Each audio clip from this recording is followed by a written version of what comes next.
Hey everybody, it's the Nitty Professor, and today, since it's so warm, I thought it would be the perfect time to talk about something cool, namely knitting Icelandic sweaters. There will come a time, hey mistletoe, when I'll be very happy that I have over half a dozen Icelandic sweaters that I've knit. And so I thought it'd be fun to take a look at those with mistletoe, and who knows, maybe Paris. You're very good at purring mistletoe. You already have a built-in coat. You don't need an Icelandic sweater. So we're just going to kind of go down the list here. Look out, baby. And start with a couple of sweaters that I have knit from this book. Move your butt. There we go. Knitting with Icelandic wool. I'm assuming a number of you are familiar with this compendium. And it's funny, I just realized today that this is organized alphabetically. I didn't realize that before. Hey, mistletoe. Yeah, look out. There you go. Keep going. Good job. There you go. She's probably going to start kneading on me. So yeah, it starts with Aftur, and it goes to Edi. That's the one that has the A with the E, the ligature. But there's Thel before that. So I'm pretty sure this is more or less alphabetical. Now I got another cat. So we're going to start with Artins. I cannot speak Icelandic. I apologize. If you're from Iceland, please feel free to correct my pronunciation. I still have an ambition of picking up some of the language, but it hasn't happened yet. I need to refresh my Norwegian because, to be frank, I picked up just enough Norwegian to be dangerous when I was in Norway, and now I'm heading to Sweden in a week or so, and I plan to sort of, as they say in German, auffrischen, to freshen up my Norwegian when I go there, because apparently the languages are fairly mutually intelligible. So here is the sweater. Look up, Mistletoe. Mistletoe is being a diva. Yeah, you're just gonna have to move a little bit. There we go. There we go. There we go. So there you have the name of the sweater, and I shall show you a picture. It's a beautiful picture. I think my version turned out well, but this is awfully nice. I don't have that much cream-colored yarn. Maybe I can buy some in Stockholm. It wouldn't be a bad idea. I really love, it's almost, in spite of the fact that this is with more or less bulky weight yarn, Alafas Lopi, it has a lacy effect. And dare I say, a kind of a regal effect. Not that royalty is something I prize, but it works as an adjective. So here is my version of it. I'll try to give you a good look, and as you can see, my color scheme is a little bit different. And now I got two cats. Hello, cats. Yeah, you like to be in the picture? Look out. There we go. Just back up just a little bit. So now part of what was going on here, apart from cats in my lap while I was knitting, right? I was trying to use yarn that I had. I picked up, so this is your traditional everyday Alafas Lopi, and I got out one skein. If you're not familiar, this is the Reynolds version of Alafas Lopi, but it is the bulky weight. It's a notch above your worsted weight Icelandic yarn, and Icelandic yarn is durable. It is woolly wool in probably the most, there she goes, she's kneading, rugged sense of the word.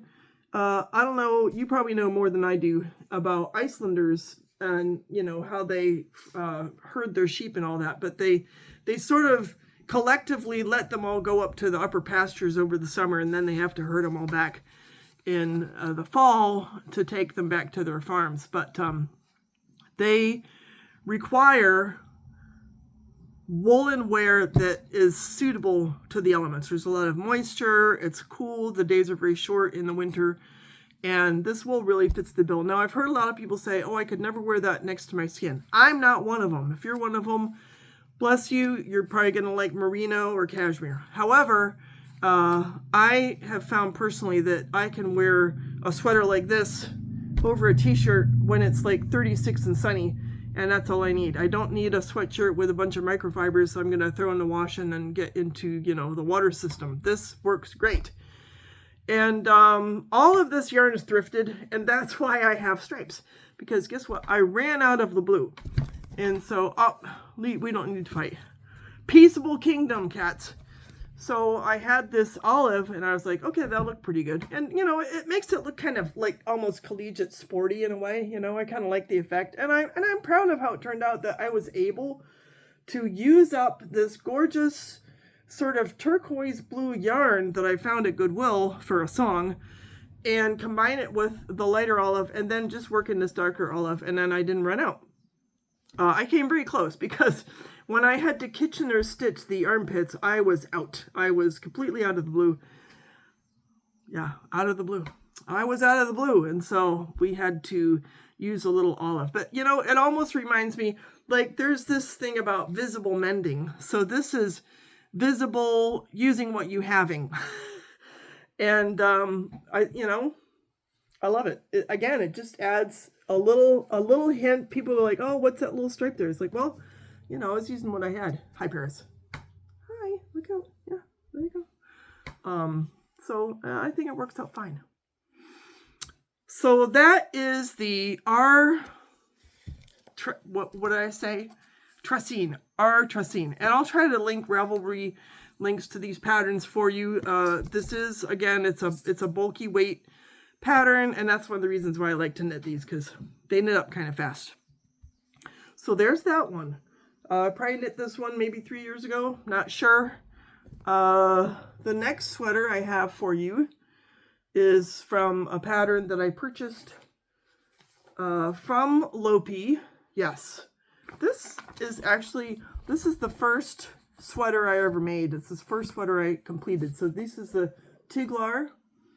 Maybe some of you are familiar with it. And he's got kind of a heathered yarn. It's really neat looking. And we'll see if Paris will allow me to show you my concoction. So there you have it. Again, this is thrifted Lopi for the most part.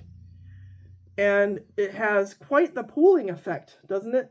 You're kind of in the way, baby. Look out. Yeah, I know you want to be a diva. You need to get paid. You need to join the union. So if we compare the sleeves with the body, isn't that fun? So the sleeves are genuinely like striped, whereas the body has this kind of wavy looking thing. It's just fun. It's just fun. Unexpected. When I first finished this, I was like, that's kind of interesting. Yeah, it's a little wild looking, and I just had to kind of like talk myself into it. But now I'm like, man, this is fun, you know? And again, this yarn is just, it's like almost dense. It's not heavy. It's pretty lightweight, but this keeps me warm. I don't need it today, but 3-4 months from now, I'll be wearing this. Now, I finished this with a hand spun from a friend of mine. So I incorporated some really interesting, she kind of had some left over, and she was like, would you like it? I was like, of course. It was back when I was kind of starting out knitting, and was, you know, interested in just getting whatever I could. Had some fun. Ends of the sleeves. They're similar but different, you know. I mean, we have the same start, but then we have 2 different colors. And believe it or not, I think these balls of yarn that were hand spun by my friend, it's the same ball, but it's just different colors. Turned out fun, you know, it's just surprise. A lot of fun to knit this pattern. It took me all of a month, and as I said, it was the first sweater I made. Dogs. And they scare the cat, and the cat plays the piano. This has a nice rolled collar, which is very easy to knit. Now, this pattern did not incorporate short row shaping, which I now religiously add to all my sweaters. It has just your, your ribbed waist, and the pattern was pretty easy to follow. I did have to kind of look up how to do the Kitchener stitch on the arms, but this is bottom up construction, Alafos Lopi yarn, needle size, I would have to look that up. Maybe, I'm gonna guess an 11, let's see, 10. So US 10, size 10, circular needles, and it was easy to follow I have a free page on the back. So anyway, that is the Tiglar. And if you're looking for a outdoor type of sweater that you could wear, like you're out, I don't know, chopping wood, or getting the ice off the back of your walk, or maybe you walk to work in the winter, then I highly recommend this. Again, it's just, this is a natural fiber. It's not like I'm patronizing all the polyester bubble coat type of people. Not that I don't have one of those, but I prefer to wear my hand knit sweater. Let's go on to another Icelandic sweater that I knit from Noro yarn. And this is a pattern that I refer to over and over again, partly because of the short row shaping, but this is called the Tinderfell. Tinderfell, I can't remember if I bought this on Ravelry. It looks like I probably did. It's pretty easy to find. And again, bottom up, this is typical Icelandic sweater construction. I'm so used to it now that a lot of times it's like, oh, I just want to make a sweater, like this one. It's kind of my go-to because I sort of know what I'm doing, even though I still have to look up the Kitchener stitch in order to get that right. Here's a couple more models, and that picture's a little bit blurry, but it just gives you an idea of the colors. So this is the yarn I used, Noro, and obviously it's extremely colorful because that's what we like. And this is Ito in the color Labyrinth. Made in Japan, 100% wool. Again, this reminds me of Alafas Lopi. It's a different texture, but it's still a very woolly wool. Again, you'll find people will be like, oh, I could never wear that against my skin. I'm not one of them. I have no problem wearing wool against my skin. I thought that at first too. And then I tried it. I was like, I can wear this against my skin. And here is the final product. So this is, it's kind of subtle, right? Because I have a very dark gray yarn, which I don't have with me. It's a different brand of yarn, but it's kind of a tweed yarn. Very similar weight, which I picked up in Kansas City with the Noro. And it's a very straightforward construction with the rib waist and sleeves. And I did do short row shaping on this, and I did a rolled collar. So this collar construction is you knit 2 inches and then you fold it over itself. Right now I use a safety pin to tell me which side is the back. I need to do better than that, but one of these days I will. Here you can't really see the Kitchener. I mean, I can make out because I remember doing it, but the yarn from Noro is just so variegated, the way the colors work, that it just sort of melts into itself. But I think this is lovely, very beautiful, the way the lace came out with this subtle effect.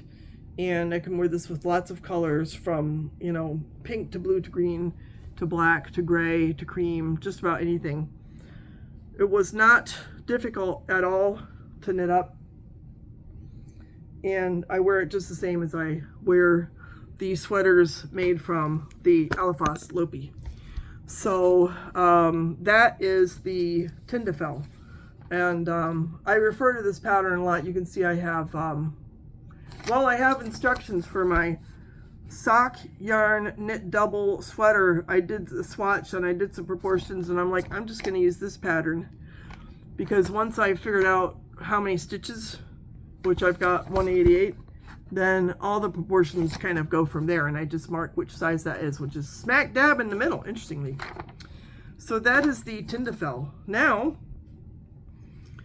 this one is a little bit more adventurous. I bought this because I was like, lambs, I'm in. And it's just so cute. Look at those little lambs. And I sort of like it's like a pseudo lace pattern. It's not exactly a lace pattern, but it's that idea of, you know, it's stranded color work all the way around, all the way up and down the sweater. And this model looks a little bit like I did when I was his age. I was very anorexic and very thin, and I am no longer that way. So I learned my lesson after I got my hips replaced. Like, no, not going back there. But here's my version. I did have to adjust the dimensions to fit someone who's not anorexic. And I had a lot of fun with the colors. And I went a bit against the grain by using a superwash yarn, which I have to decide if I would do that again. Lately, I've been all about woolly wool, rugged yarn, rustic, and I'm really enjoying, like this sweater is knit from rustic yarn. But this is the yarn I used. You may be familiar with it, the Araucania Huasco worsted. So it's a worsted weight, superwash, vibrant colors, and obviously I went for it because, you know, the colors. And the green is a different, it's like, I think it's this, actually the Scout by, is that Brooklyn Tweed? I've forgotten.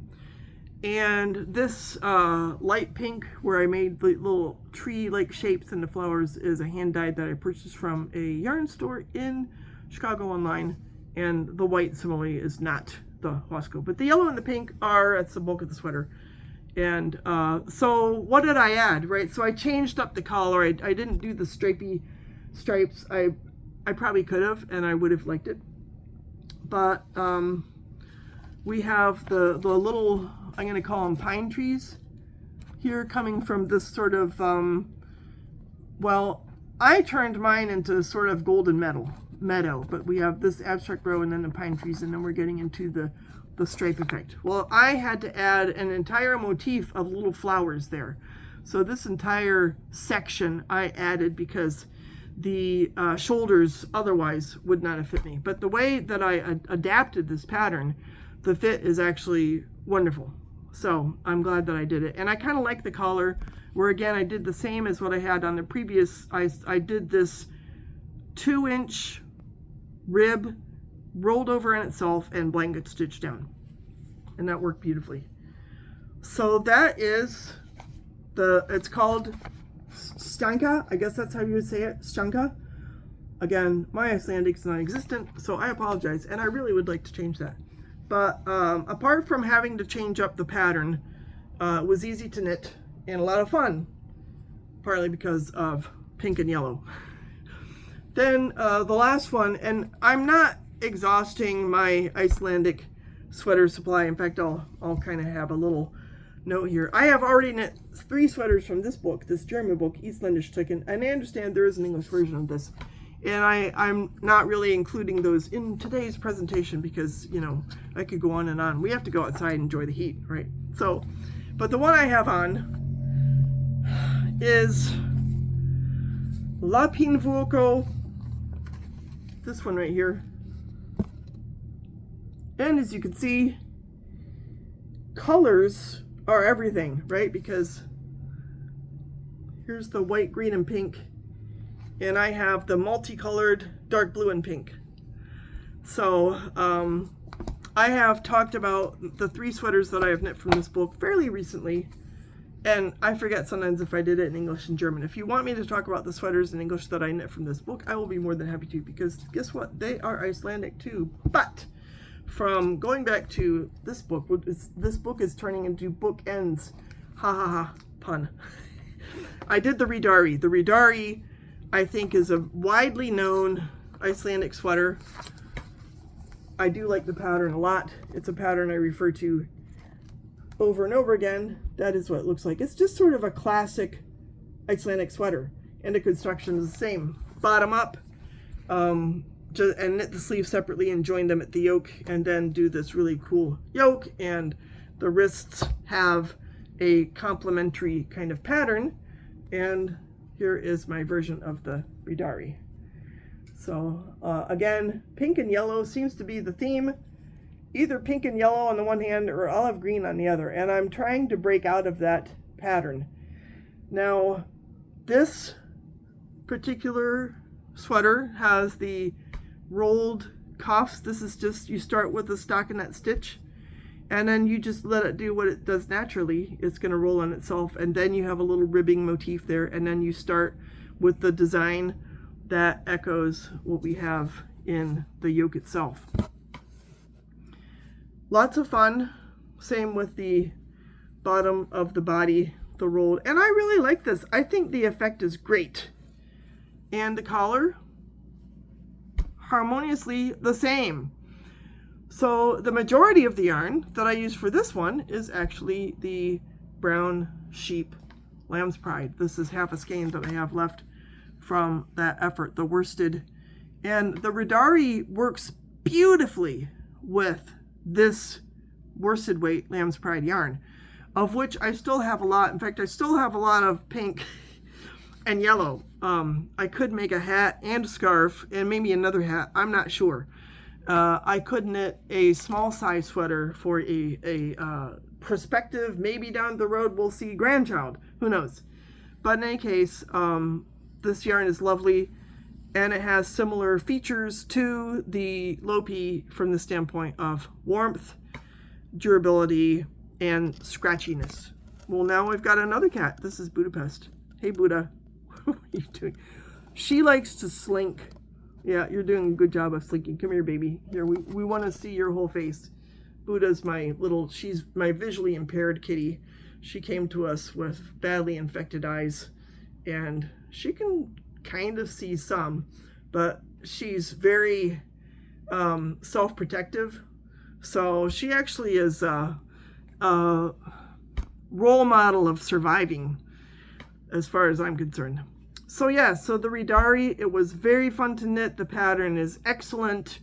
Everything just works well on it. A lot of times I'll use this sweater or the Stjánka one with the lambs as a swatch to decide how big of a body or sleeve or how tall of a yoke, for example, I need on the next sweater that I'm knitting. And that's why I was using the Tinderfell pattern as a basis for my sock yarn remnant sweater, because the proportions will work. And one of the decisions I have to make is how to use, so it's got obviously a yoke, and I can use the pattern for this yoke to give me the proportions for the decreases on the yoke for the sock yarn sweater, and use whatever motif I want. I mean, I could use this. I could probably find a way to do the sheep. I could do little socks, since it's, sock yarn. But in any case, I hope it cooled you off a little bit about to think about, Icelandic sweaters, and one of these days, right, we will need them again, especially because one of the impacts that we've experienced here in South Dakota because of climate change is that you get these polar vortices or vortexes that hang out. They just sort of have like tongues of cold that hang down, and they'll stay in place for, a week sometimes, and we'll have these incredible lows. And then, having sweaters like this at hand is just, it's a godsend. So that's why I'll probably keep making them. My son wants me to make him a cabled sweater. I've been working on cables lately, and I actually think I might be able to do that. And I could probably easily use the brown sheep for that. We'll see. If you have any suggestions, let me know. So stay cool.